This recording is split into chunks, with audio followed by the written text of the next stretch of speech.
Suffering Succotash, that little yellow canary, is the star of his own movie.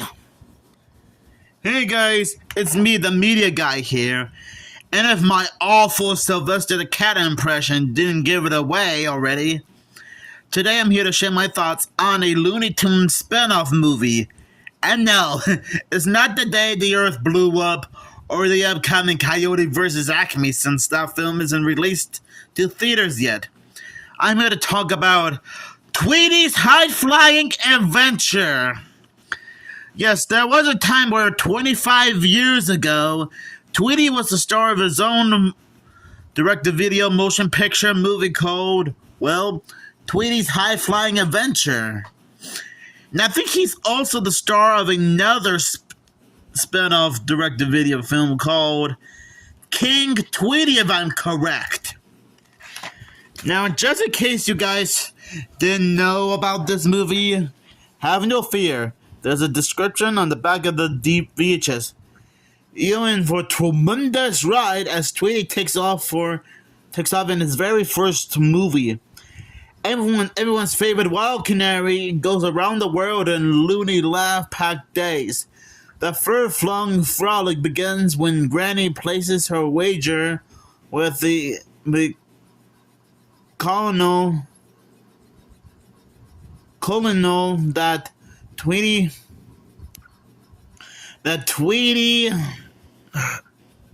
can circle the globe in 80 days and collect no fewer than 80 cat paws printed along the way. With the bumbling Sylvester not on his trail, our little yellow hero hangs glides, rollerblades, and snowboards his way from London to Africa to the Himalayas and beyond. Sorry for some of the word stutters and pronunciations. Along the way, he makes out with a dazzling cast of Warner Brothers cartoon celebrities, including Daffy Duck, Marvin the Martian, Bugs Bunny, and even the Tasmanian Devil. So fasten your seatbelts for world-class action, high-sky hilarity, and putty tats galore in this all-new Looney Tunes movie.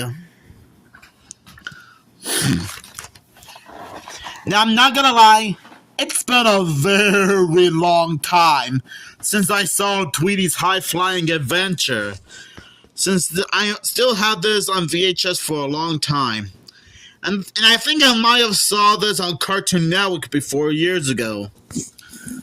So what I think about Tweety's high-flying adventure, honestly, it's actually pretty enjoyable.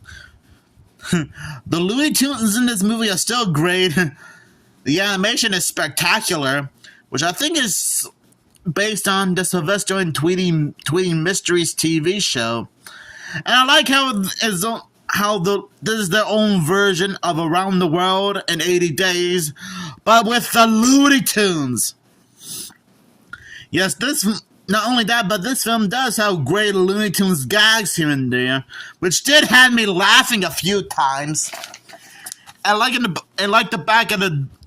the description on the back of the VHS says, we actually got a chance to see some cameos from other Looney Tunes characters, which I just so happened to write down. If you guys can see.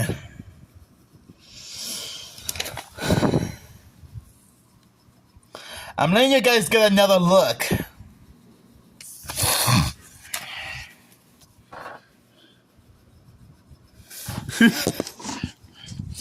I did like this one moment where Tweety encounters Daffy Duck in the Himalayas mountains, and Daffy was complaining about how he didn't get a chance to star in his own spin-off movie at some point, and he kind of envies Tweety about it.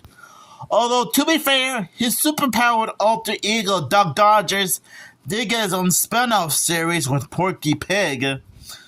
But to be fair, I probably wouldn't mind a Duck Dodgers movie at some point.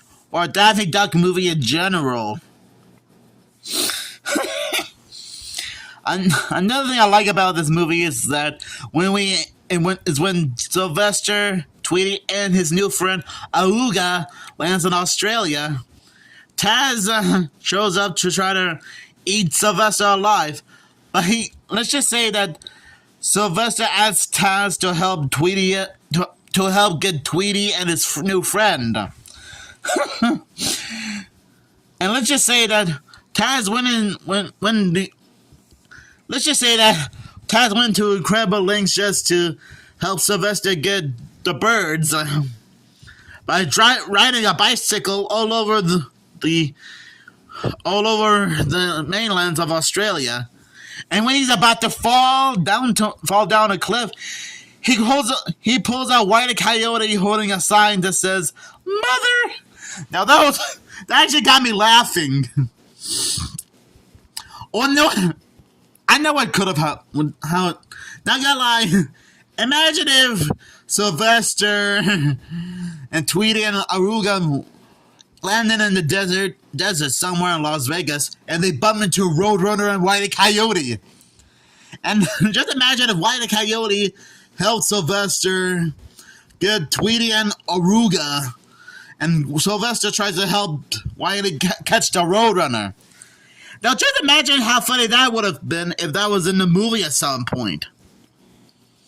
But we do get other cameos from other Looney Tunes characters that do appear in this movie, like Foghorn and Leghorn, Henry Hawk, Miss Prissy, and some yellow chick whose name I can't remember, or some kind of headquarters, monitoring Tweety's movements when he's going to different countries around the world, collecting different paw prints. That's because he had a little tracker on his leg. And we also got a nice appearance from Lola Bunny, who's a newscaster, and she's also keeping track of where Tweety is. And funny enough, Lola Bunny was voiced by Kat Soshi, who previously voiced her in the first Space Jam movie. So I guess Warner Brothers were trying to put Lola Bunny to good use. And she would also appear in Space Jam 2: A New Legacy. That's some of the funny moments I love about the movie. Another thing I like about this movie is when Tweety and Sylvester are in Paris, France. We actually get to see Penelope Pussycat chase Tweety Bird, which really seems to bother Sylvester because Tweety is Sylvester's main course, not Penelope Pussycat. And once Pepe Le Pew tries to break up the fight, he also thinks that Sylvester is a lady skunk. I swear, the cameos in this movie are just so hilarious. And I'm glad that these cameos weren't completely pointless. The makers of this movie tried to put them to good use. I gotta admit, it is cool seeing a Looney Tunes take on Around the World in 80 Days. You don't get that type of movie these days. I'm guessing I'm not sure if this is technically like a parody or satire of Around the World in 80 Days. Although to you guys, it might not seem like it, but, well, to me, it almost seems like a parody / satire of Around the World in 80 Days. Depending on your point of view, if you know what I mean. So overall, I think Tweety's High Flying Adventure is a great movie. Now, and it's okay if you guys might say that this might not be like your favorite movie. And you know what? I won't make a big fuss about it. You guys have your own certain ways of liking movies. I got my own. So I'll give this movie 5 Tweety Birds out of 5. Because that's how hilariously great this movie is. A lot of great jokes, great animation. The Looney Tunes are still recognizable now. And the plot is still fantastic, and I still think this is meant to be like a little tribute to Around the World in 80 Days. Even though it might seem like a bit of a parody or a satire of Around the World in 80 Days, depending on how you look at it.